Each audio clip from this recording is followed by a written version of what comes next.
Guys, sekarang sudah masuk di bulan November dan bentar lagi kita akan masuk di tahun 2026. Nah, salah satu pertanyaan yang sempat masuk di DM Instagramku adalah ada orang bertanya, "Mas, apakah di tahun depan clothing lokal masih bisa survive?" Oke, kalau gitu mari kita bahas. Let's go.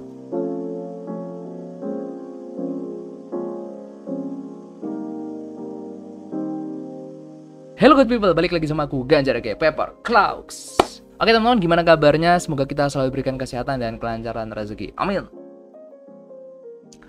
Dulu sempat ada di mana semua orang itu pengen punya brand clothing. Semua orang pengen berbondong-bondong mau membuat clothingan gitu ya. Dan mungkin sampai sekarang pun hype itu masih ada kan. Beberapa aku lihat di TikTok ada orang atau mungkin bisa dibilang anak-anak muda yang VT-nya tuh bangun tidur tiba-tiba pengen bikin brand gitu kan.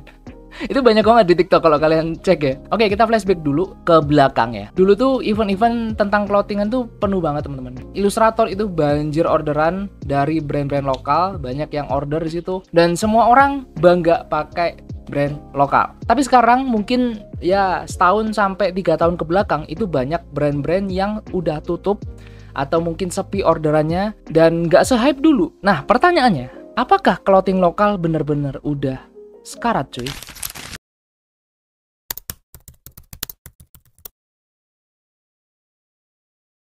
Kalau kalian masih ingat, antara tahun 2015 sampai 2020 gitu ya, itu bisa dibilang masa keemasan buat brand clothing, terutama clothingan lokal. Banyak brand-brand baru yang muncul bisa dibilang tiap bulan. Tema-tema streetwear, anime itu mulai pada naik daun dan anak-anak muda bangga banget pakai produk-produk lokal. Sampai ada jargonnya aku cinta produk Indonesia gitu ya. Bahkan pada saat itu orang-orang itu nggak terlalu suka pakai brand-brand luar teman-teman. Mungkin kalian juga masih banyak yang ingat tentang postingan di Facebook ya atau di IG gitu, yang dimana event-event meet and greet dari brand-brand lokal itu lagi rame-ramenya cuy. Dan di sana juga waktu itu kalau misalnya kalian ingat konten-konten tentang berapa harga outfit lu waktu itu yang membawakan kan kayak Yosiolo, Mundut, itu kan hype banget. Tapi sekarang mungkin di kisaran tahun 2022 sampai 2025 ini pemandangannya itu beda. Ya benar, walaupun mungkin kalau misalnya kalian scroll di Shopee, di TikTok, semuanya banyak yang jualan baju.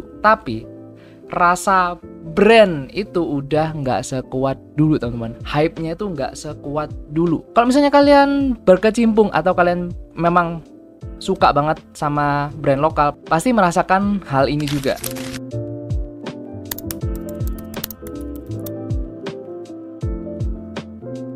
Nah, fakta pahitnya ya teman-teman, banyak brand lokal itu tumbang bukan karena jelek sebenarnya, tapi karena pasarnya memang udah jenuh dan cara mainnya yang berubah teman-teman. Semuanya berlomba-lomba bikin desain, tapi banyak dari mereka yang lupa bikin storytellingnya atau ceritanya cuy. Lupa bangun community-nya dan yang dijual cuma kaos bukan value-nya.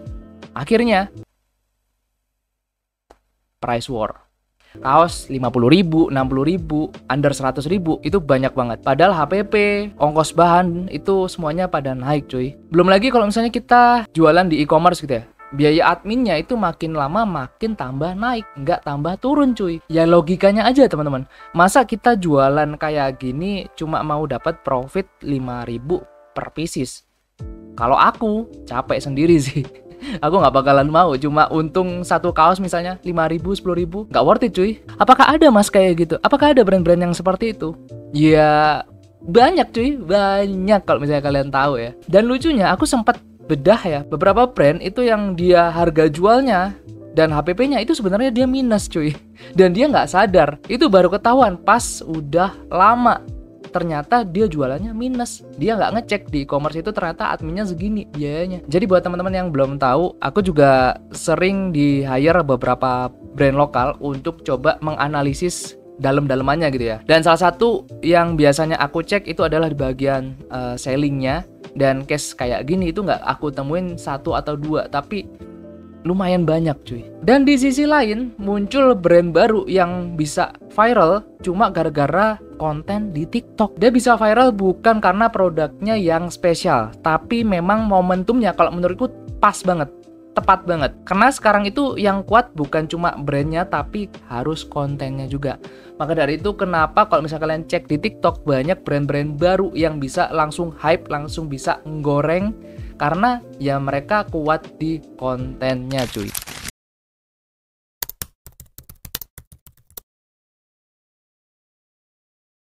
Apakah ini tanda clothing lokal bener-bener udah sekarat? Kalau menurutku pribadi nggak juga, belum tentu cuy. Yang mati itu bukan industrinya, tapi cara mainnya cuy. Sekarang tuh orang beli bukan karena logonya aja ya, atau mungkin dari desainnya aja, tapi karena cerita dan karakter dari si brand tersebut. Bukan juga mungkin karena promonya atau kasih harga-harga yang murah-murah, tapi mereka bisa kena ke konsumen itu karena ada koneksi emosional antara si brand dan si pembeli atau mungkin calon pembeli. Ya kalian bisa lihat aja gitu, banyak brand-brand kecil atau micro brand yang masih bisa survive, yang masih bisa hidup karena mereka punya identitas yang kuat. Ada yang fokus di skena motor atau musik atau skate atau fokus bahkan cuma di anime aja, itu ada teman-teman. Dan mereka nggak jualan dengan massal, tapi kok bisa mereka punya audiens yang loyal? Itu nggak akan terjadi kalau dia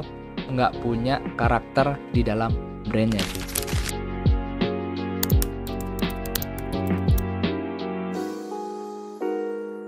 Jadi brand lokal itu sebenarnya belum sepenuhnya mati teman-teman, tapi cuma berubah bentuknya aja. Sekarang bisa dibilang zamannya kita harus cepat beradaptasi.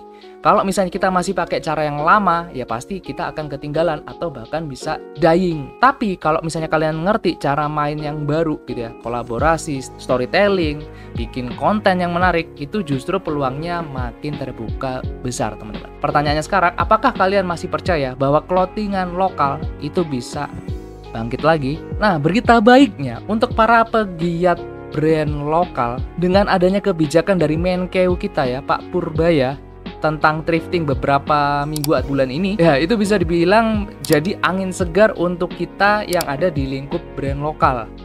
Dan ini mungkin akan aku bikin konten terpisah aja untuk lebih lengkapnya tentang kebijakan tersebut ya. Oke, sekalian buat closingan, aku pengen tanya ke kalian, aku pengen dengar pendapat kalian juga. Apakah era clothing lokal memang udah selesai untuk sekarang?